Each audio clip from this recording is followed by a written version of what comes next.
Sergeant Tammy Harrell, a native of Dumas, Arkansas, enlisted into the United States Army Reserves on August 24, 2006.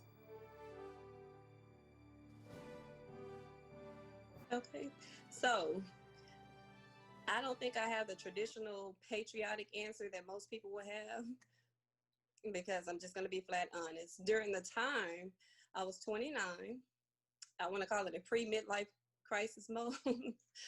I was trying to get back into school, had issues with obtaining financial aid, and I was sitting at home late one night. I saw one of their commercials. They, at the time, were offering bonuses to join the military.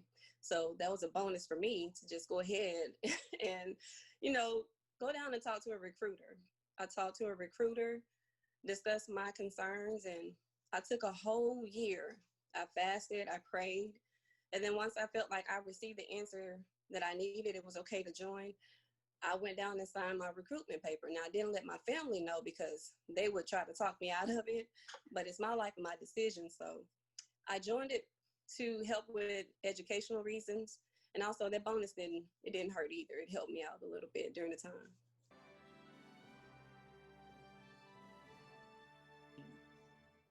Woo, man. So leaving for basic training, I had never been on a plane before. It was my very first plane ride.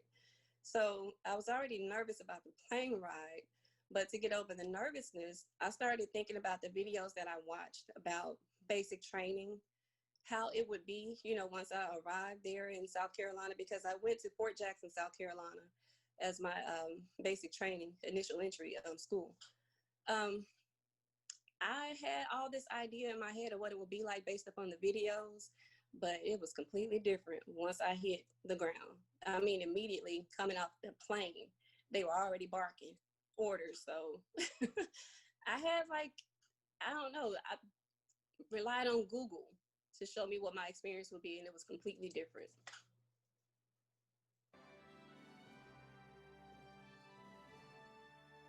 Let me tell you. And this is just me. This is my character, who I am. I don't want to be anybody else. I'm not going to be Sergeant Tammy Harrell. I'm just going to be Tammy. Once I got there, I'm like, dude, you do not have to be yelling all like this. All you got to do is just tell me what it is I need to do. If I need to pick up this bag and if I need to be over in this area, I can go. But that's not what it's about. I'm at the loss of words right now, but that's how you're basically initiated in. As soon as you get off that plane and they start barking, you have a reality check. Oh, this is what it's going to be like for 8 weeks.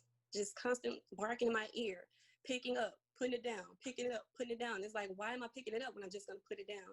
It's a purpose for everything. And I learned that in the 8 weeks. So I stopped questioning after a while, and I just started to go along with the flow. It made it easier because you didn't have drill sergeants constantly on you, as long as you were doing it in the ways and methods and what they, told you. I was one of the oldest ones too. I was 29. There was a 42-year-old, a 44-year-old, a 48-year-old. We were some of the oldest ones there. So a lot of the 17-year-olds who got their parents' permission to join, and even some of the 20-year-olds, they relied on us a lot during that time. And I think that being that type of mentor during the process helped me to process basic training and get through it a lot as well. So I am still currently a reservist. I'm on what they call individual ready reserve. It's kind of like a in-between place. I completed my last contract with the reserves, but I wasn't for sure if I wanted to just completely get out of the Army or if I wanted to continue on. So I chose to sign up for the individual ready reserve to allow myself that time to make a final decision. I have 13 years in currently, and it takes 20 just to be considered retired out of the military as a reservist. So I'm 43. Do I want to be doing this for the next 7 years? Let me just take the time to think about it. So I did that by signing up for the IRR, Individual Ready Reserve. And so I'm not actually discharged just yet. I still have to report in. I still have to do my yearly assignments, make sure that those things are done. And I have to make sure that I'm staying physically fit as well, because I'm required to do the same type of physical training as a regular reservist or active duty soldier.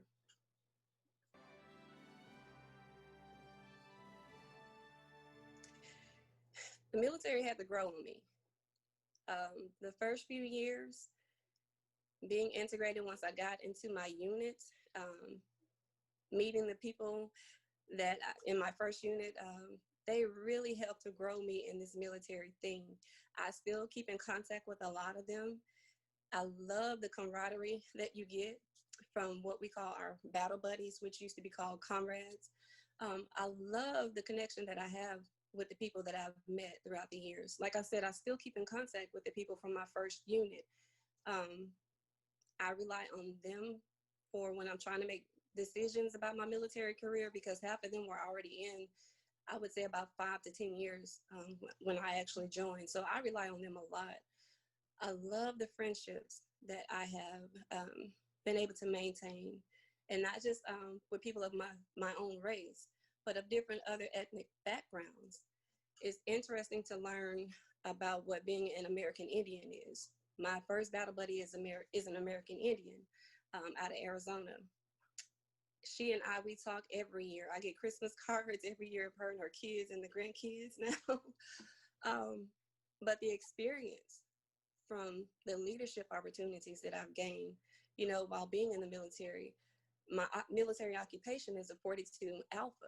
Just the human resource aspect about it, being able to be in that particular field, it corresponds to what I do too on the civilian side. So all of the experiences, all of the friendships, even the hard training, it's all made me who I am today. I'm a lot stronger. Prior to, I was kind of humble, meek, and timid. I wouldn't say much, but now you can't stop Tammy from using using her words in a good way, but using her words and showing my strength through that method.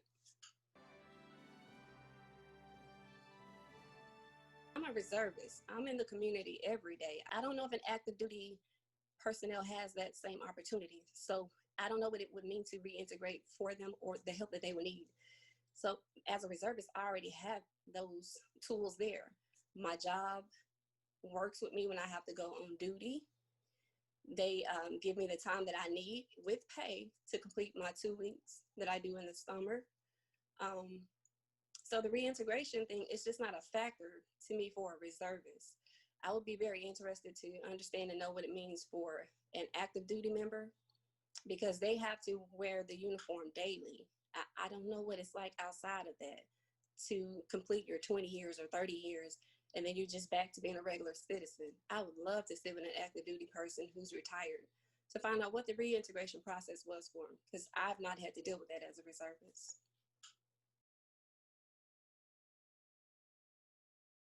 So you see this hair? Let's start right there. I'm a Black woman in the military.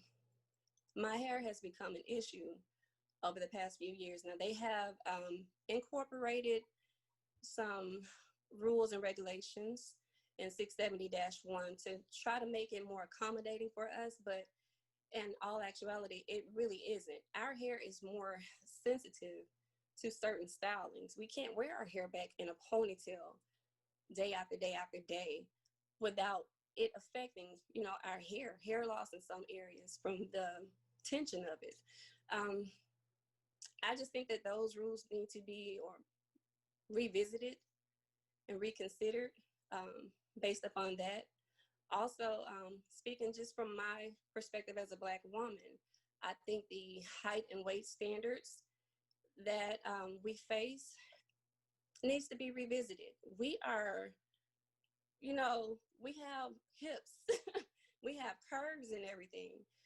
There are a lot of curvy women who are not out of shape, out of weight, or anything like that. But because we have all these extra curves, we don't fit those standards that the military has placed upon, women to be considered, physically fit to stay in the military. There's a lot of my counterparts who are on the height and weight program because of their curves. And it's a sad thing. Sometimes it can be a career impediment because advance And I think that certain things that's related to those points should be revisited. So 670-1, it's a regulation put upon military personnel as to how you dress, how you act, how you are to wear your hair. There is standards for nail length, for how you should wear your nails, how the uniform is supposed to look on you. There are standards in the military for that, and that standard is in Article 670-1.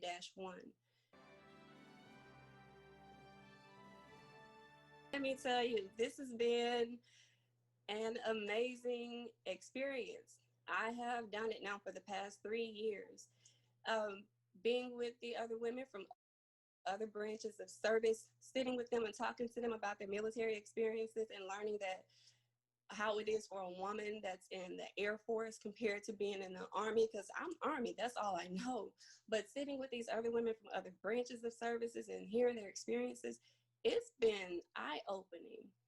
There's a connection there too, because you have, even though it's a different branch of service, you still have some of the similar, experiences. So every year I look forward to it. If faith requires someone different next year, I'm a beg.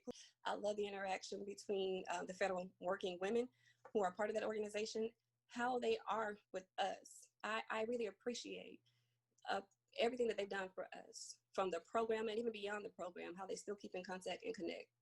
It's been an experience.